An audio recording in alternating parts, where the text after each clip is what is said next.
السلام عليكم ورحمة الله وبركاته. تحليل هدف اتحاد العاصمة ضد فريق وهران والأخطاء الكارثية اللي وقع فيها فريق مولودية وهران، خاصة نشوفوا تمركز وسط الميدان، ما كانش تغطية هنا على الظهير الأيسر شاوش.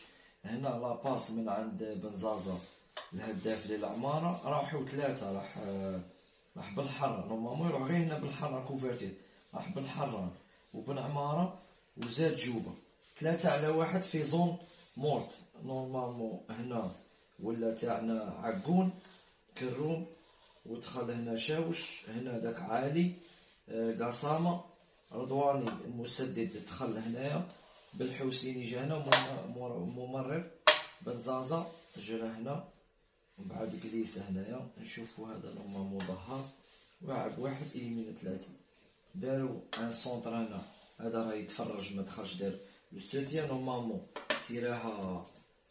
تيراها قصامة ضربت فيه عقون، شو عقون ضرباته ولات عند بالحوسيني وزاد غير هو.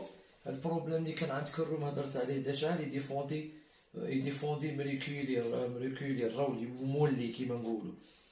شادت ضربت في عقون، عاودت ولات بالحوسيني، عاود تيراها، عاود ضربت في عقون، عاود راحت رضواني لو ميم جوار، غير هو نورمالمون عقون، عاود بريسا هنا كان هذاك النيكرو وهنا قاسم، نورمالمون عقون غير هو، عاود بريسا رضواني ضربها دي فيها بنزازة. نورمالمون لقطة الهدف جات من هذه الأخطاء الكارثية في الوسط وفي التمركز الدفاعي. نشوفوا رضواني وحده في أعلى الشاشة، والتفوق عددي 5-4، ما تبقاش تدافع 5-4 في منطقة الجزاء.